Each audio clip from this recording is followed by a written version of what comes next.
কারা সাড়া দেবে বা দিচ্ছে তার এখনো কোনো ঠিক ঠিকানা নেই। তবে ২৬-এর বিধানসভা নির্বাচনে মমতা বন্দ্যোপাধ্যায়কে ক্ষমতাচ্যুত করার লক্ষ্য নিয়ে জোটের সমীকরণ সাজিয়েই চলেছেন হুমায়ুন কবির। নতুন রাজনৈতিক দল জনতা উন্নয়ন পার্টির প্রতিষ্ঠাতা হুমায়ুন আবার ইঙ্গিত দিয়েছেন আসাউদ্দিন ওয়েসির মিম আর নওশাদ সিদ্দিকীর আইএসএফের সঙ্গে জোট গড়ে আসন্ন বিধানসভা ভোটে লড়বেন তিনি। হুমায়ুন সম্প্রতি বলেছেন, তৃণমূল কংগ্রেসকে হারাতে চাই, বিজেপিকে ক্ষমতা থেকে দূরে রাখতে চাই। তেমন মনোভাবাপন্ন দলগুলি নিয়ে আমি জোট করতে আগ্রহী।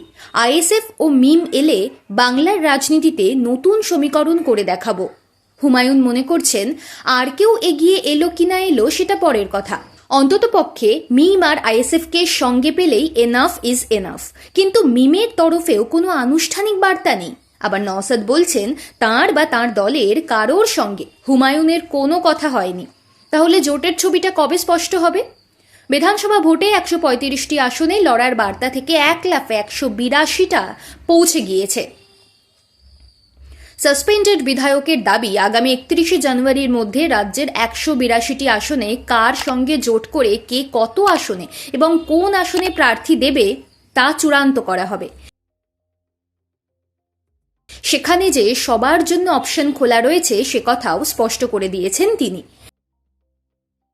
তাই বলে অবশ্য কোনো শর্তের কাছে তিনি নত হবেন না, খোলসা করে দিয়েছেন। তার প্রত্যয়ী মন্তব্য, বাকিটা সময় কথা বলবে। জোটের বাসী অবশ্য হুমায়ুন নতুন দলের আত্মপ্রকাশের আগে থেকেই বাজিয়ে রেখেছেন।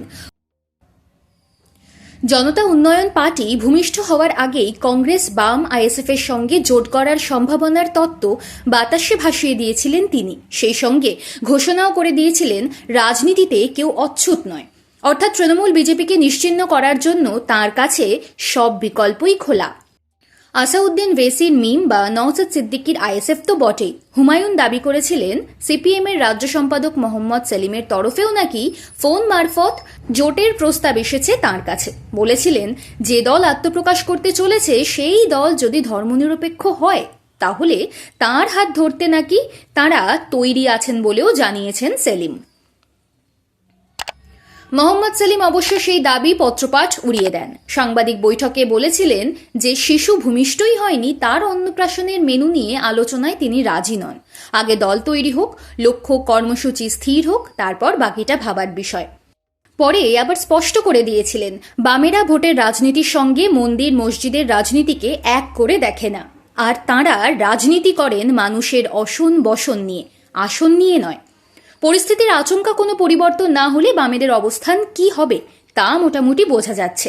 কিন্তু আইএসএফ বা মিম কি শেষ পর্যন্ত হুমায়ুনের ডাকে সাড়া দেবেন, নাকি তাঁদেরও বয়েই গেছে? পরিস্থিতি অনুকূলে থাকুক আর নাই থাকুক, হুমায়ুন কবির যে বাংলার রাজনীতিতে একের পর এক ঝড় বইয়ে দিচ্ছেন তা নিয়ে সন্দেহ নেই।